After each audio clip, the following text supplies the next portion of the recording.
Good afternoon, ma'am. So,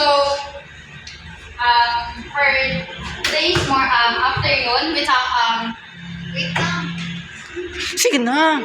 Wala ka. This afternoon, we talk about the benefits of raising cattle and carabaos.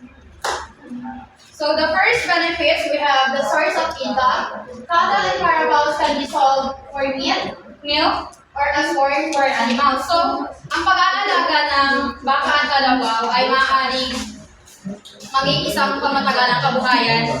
Maaaring kumita ang mga magsasaka sa pagbebenta ng mga hayop ng kanilang karne. And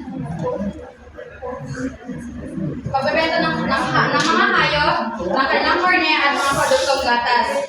Karaniwang inaalagaan ang baka para sa karne. So, habang parehong baka at kalabaw ay maaaring gatasan at ginagawang peso, mantikilya at mga produktong gatas. So, bukod dito, maaaring ibenta o alagaan ang kanilang mga anak upang mapalawak ang alagang hayop at magkaroon ng tuloy-tuloy na kita. So, for the next benefits, we have the farm work assistance or yung tulong sa sakahan.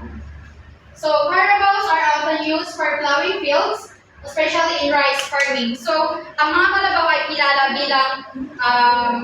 bilang beast of burden o tagadala ng pasan sa Pilipinas. So, sila ay malalakas at maaasahan sa pag-aararo ng mga palayan, lalo na sa mga dibdib ng lugar, kung saan mahal o wala namang makabagong makinarya dahil kaya nila magtrabaho kahit sa maputik at lubog sa tubig na bukirin. Sila ay angkop sa traditional na pagsasaka kaya rin nilang magbitbit ng mabigat na karga at maghatid ng ani na nakakatulong sa mga magsasaka upang makatipid sa oras at lakas. So the third benefits is the food source. Cattle provide beef, milk, and other dairy products. So, food source or ito yung pinagmumulan ng pagkain. So, cattle are primary source of beef, while carabaos can also be used for meat or the cara beef. Their meat is rich in protein and nutrients. In addition, both animals produce milk that is nutritious and widely consumed. And carabao milk, for example, is creamier and richer in calcium than cow's milk, and it is used to make traditional Filipino delicacies such as queso puti, pastillas, and other sweets. So for the fourth benefits is the organic fertilizer or yung likas na kataba. So their manure is used as fertilizer for crops, reducing the need for chemical inputs. So the manure of cattle and carabaos is an excellent organic fertilizer. It helps enrich the soil with essential nutrients, improving crop yield without the harmful effects of chemical fertilizers. Using natural fertilizer also promotes sustainable farming practices and reduces environmental damage. So the fifth benefit is the low maintenance and adaptability. Carabaos are known to thrive even in harsh climates and poor grazing conditions.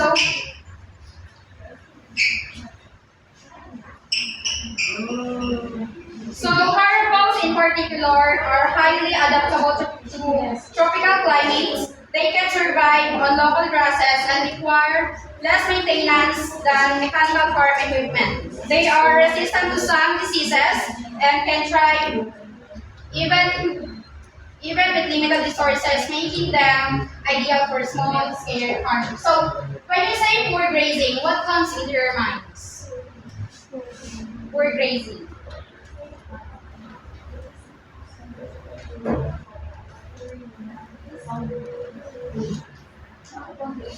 Poor grazing conditions. Ano ma'am? Konti na yung pagkain. So, when you say poor grazing condition, ito yung mahirap na condition sa pagpapastol. So the last benefits is cultural and livelihood significance. In rural communities, carabaos are considered a symbol of hard work and are often part of traditions and festivals. So in rural areas, carabaos are more than just work animals. They represent the hard work and resilience of the Filipino farmer. They are often included in cultural festivals and parades like the Carabao Festival, and their presence in rural life supports community traditions and values passed from generation to generation. So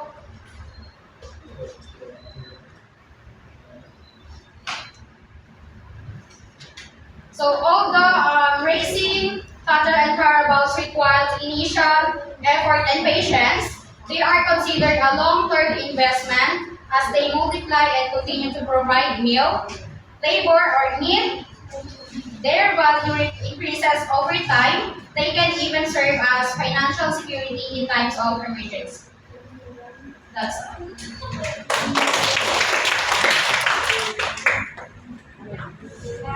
So do you have any questions? Okay, so for the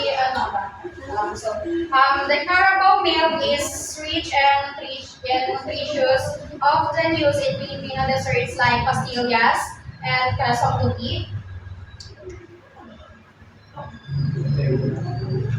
And sa nabanggit kanina sa harsh climate, yung ano niya, ito yung malulupit na kondisyon ng panahon. So since wala na mga tanong, class is